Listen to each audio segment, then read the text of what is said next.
of the internet, Official Sugar Bear here, and today I'm going to be talking about the Tesla Model S. It's come out recently within the few months from now, and I'm going to be talking about it. So what I'm going to do with the editing, you're going to see what I'm looking at in the top left hand of the screen. So you're going to see the website I'm on, and you're going to see like the things I'm reading and that, but also in other bits of the screen, I'm going to compare things to it. So you're going to see me showing images of different things to compare as well. So we'll start off with the Tesla Model S. If you look now, you can see me on their official website. They've brought this car out. We're going to go through each of the categories. There are six main categories, and then we're going to obviously my opinion on it. So we'll start off with the performance category. Performance wise, let me just go down a bit. Here we go. So it says it's got the 21st century powertrain. Sorry. Basically, this means that top speed is 125. Not a massive thing compared to its main competitors like um, BMW, Mercedes. Them sort of compatibility. It's a saloon car, so yeah, it would go with the BMW, Mercedes, Audis, things like that. So it's not as fast as them. Um, the 0 to 60 miles an hour, 0 to 60 is 5.4 seconds, which is not too bad. Again, probably not as fast as the BMWs, the Audis, the Mercedes, so on. But that is still quite good for what the car is for when if I go down. And if you notice that there's a big zero here, you might not see this depending on how large you depending on what quality you're watching this in, but it has a massive zero on the tailpipe emissions, and that's quite an important thing. And that's because this car is an electric car. So smart suspension, power steering, all what you'd kind of expect. It's pretty much everything on this car is brand new. There's nothing that is used from another model of car, we'll say. There's obviously different models that do different things. So you got the sport tuned model, which means that it can go to 130 miles an hour, so plus 5 miles an hour, and it'll also go from 0 to 60 in 4.2 seconds.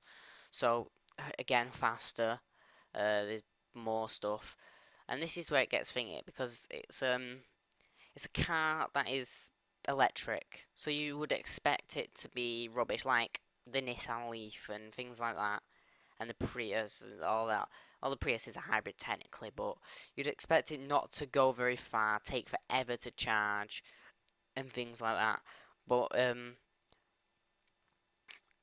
what it actually is a really good car. If you get the bog standard version, the cheapest standard version, then if you stay at an average speed of 55 miles an hour, then it'll go up to 230 miles, and that's estimated. Obviously, it's not exactly 230, but you will go around 230 miles on a full charge. Um, and that's the 0 to 60 of 5.9 seconds, and the top speed is 120. So it lasts a very long time. That competes closer to more modern day cars that are using engines, should I say. I mean, there is the lack of the 0 to 60 mile an hour time and the top speed, but you're not really going to be just putting full throttle down on on like a normal road, so it's not really that concerning. And if you get the Performance Plus packs or the other packs that I think you'll get 300 estimated miles out of them, which is massive, especially for just an all-electric car. It's not even a hybrid; it's an all-electric car. It's amazing. So it'll plug into a normal, plug, so 240 volts plug that you have in your house. They haven't. I can't see that it's specified how long it will take on average, but it does say here that it can be they've estimated it that it is a charge rate of 100 kilometers per hour. So you can charge it for an hour, and it apparently goes 100 kilometers on that an hour of charge. So that doesn't finger. This is where it gets quite interesting, which I really like. The styling. Unlike like the Nissan Leaf and all that lot, they've changed it to make it look different and all this lot. And they do it, especially the Prius, because I'm not a big fan. But they changed the looks to make it look different and stand out. What Tesla have done, they've just made basically they've looked at a saloon car like a BMW, for example, took the body from that, and then made it more modern. And what they've done is beautiful. You'll see some comparisons at the bottom of some of the cars compared to it. It is really a nice looking car. It was something that if you got, you wouldn't mind driving around it. You won't feel embarrassed, unlike the Leaf, the Prius, the Volt. The Volt's not too bad, but again, um, and other electric cars as well. Um, I mean, no one who's a big car fan likes electric cars that much, to be honest. And I'm not a big finger, but this is one car I really do like. It's got an all-glass panoramic roof. It's apparently really good for heat and all this lot. The key is basically like a little pebble, a little electric pebble. Uh, yeah, I'm basically just going through it as quick as I can because I don't want to spend too much time on this car, even though it is a great car. Now on the website, we're onto the interior. The interior, oh, it's really nice. You'd expect it, basically. It's an expected um, interior of a normal car. Except from they've just added some of Tesla features. So, obviously it's an electric car, so there's no gear stick or anything. I'm sorry that was my phone. But there's no gear stick or anything. But the big feature that they've got in the interior is they've got a 17-inch touchscreen TV in it that will help you change things in the car, for example, which is really nice, really good idea.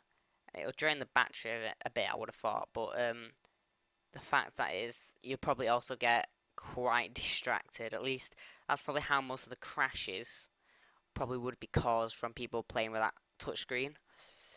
But it's not too bad because this is we haven't they haven't said it officially, but we have heard word that it is one of the safest cars in the world for the fact that it's the size of a normal saloon car, a normal petrol saloon car, but because it has batteries instead of a massive engine, means it's got more crumple zones. So there's it basically so it's got more space for when you do have a crash.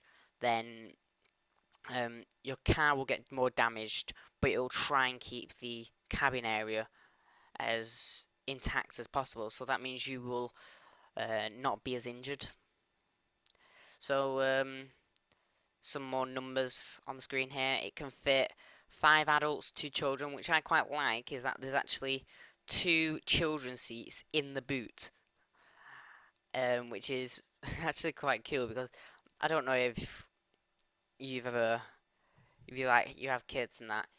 Sometimes you just get really annoyed with them and you just want to shove them in the boot. I mean, sometimes I can be that annoying. I want to do that to myself. It comes with USB ports for various stuff for like media, music, all sorts of things like that. It's also without the children's seats up, and you have like the full boot. You have loads of room. You can actually fit about 1 or 2 mountain bikes in the back of that boot, and so it's really nice. The interior again is really nicely done. So we're on to safety apparently. So here we go. It's got a really rigid battery body. I can't believe going through this. It's strong, light, rigid. So it's actually it's a really light car.